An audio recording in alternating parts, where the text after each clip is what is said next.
pale ambapo mtu wa huduma ameshindwa kuwasilisha. Kama hivi simwambia leteni, hawajaleta. Kwa hiyo sisi tumetangaza tarehe 8 Jumatano ijayo Dar es Salaam. Ukumbi tutawaambia, lakini kwa sasa naweza kusema ukumbi wetu sisi tuna eneo pale chini pale ghorofa ya pili kuna ukumbi.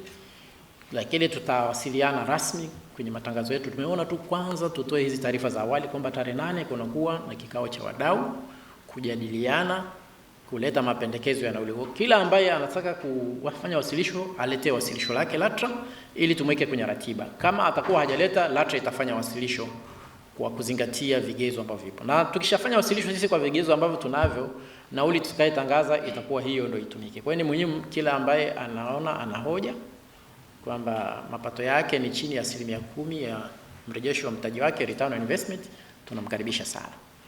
Mwisho ni waombe sana wasafirishaji waonee huruma wa Tanzania. Hawa Tanzania vipato vyao hivi vidogo ndo wanawachangia wao kwenye uwekezaji wao. Kwa hiyo kwa namna yoyote ile tusitumie hii kama nafasi ya kuwaumiza. Hata kwa imani zetu ni dhambi kutumia shida za watu kujipatia. Hata Mungu anaweza asikupe baraka kwenye hiyo biashara. Lakini mtu ambaye atakuwa moyo kwenye charity bila kuathiri uwekezaji wake, angalau break even. Katika hiki kipindi cha mpito tunawasihi sana msiongeze nauli bila idhini ya mamlaka. Na sisi hatutasita kuchukua hatua kali kwa sababu umekwenda kinyume na sheria.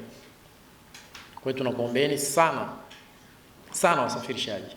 Tukae kama nilivyoeleza hapa mwanzo, hatuna migogoro sisi na wasafirishaji, tunazungumza.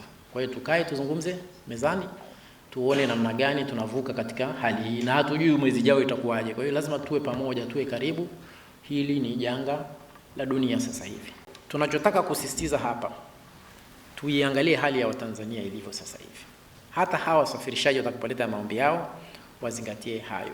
Na mambo muhimu sasa katika kuwasilisha maombi, unatakiwa unaeleta ombi uwe na leseni hai.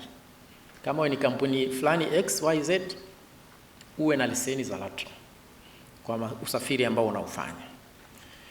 Lakini pia ulete nauli unayependekeza. Unapendekeza nauli ya shilingi ngapi? Kwa sababu kama mjini tunasema nauli ni shilingi 600, wewe unapendekeza shilingi ngapi? Utupe. Lakini la tatu, utuambie sababu na hoja ya kupendekeza marejeo ya nauli na faida ambayo itapatikana kwa watumiaji. Si unaenda kuboresha kwa mfano. Kwa hiyo ni kanuni inasema tuambie faida gani itapatikana kwa watumiaji katika kufanya haya mapitio ya nauli. La 4, utuletee kikokotoo. Umefanyaje hesabu zako, calculations, kuona umeweka vitu gani katika gharama, alafu umeweka ile profit margin kiasi gani, ili uendelee kubaki kwenye soko kwa mtaji uliowekeza upate na faida. Kwa hiyo lazima tuletee kikokotoo, yani umekokotoa vipi kufikia nauli unayoipendekeza. 5, unatakiwa kutuletea hesabu zako zilizokaguliwa. Hapa ndo kuna mtihani kwa wasafirishaji wengi. Unazo hesabu zilizokaguliwa? Kwa sababu alisemaga, mnakumbuka Shaban Robert, pesa bila daftari hupotea bila habari. Sasa wasafirishaji wengi sana, wachache wapo wanatunza hesabu zao. Kwa hiyo tuletee hesabu zilizokaguliwa.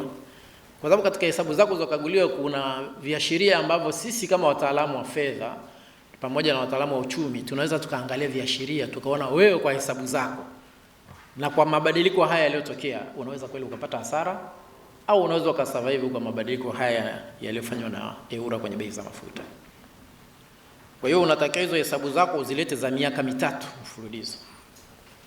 Labda kama kampuni yako ni mpya, tunaweza sema huyu kaanza na mwaka mmoja, kwa hiyo tutuletee hesabu ya mwaka mmoja.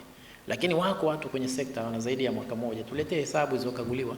Ukipitia hesabu, ukichambua hesabu, unaweza kumwambia huyu jamaa anapata faida au anapata hasara. Na kuna namna nyingi ya kufanya uchambuzi kuona kuna vitu vimefichwa au kuna vitu viko wazi. Swala 6, takiwa tuletee taarifa ya utendaji.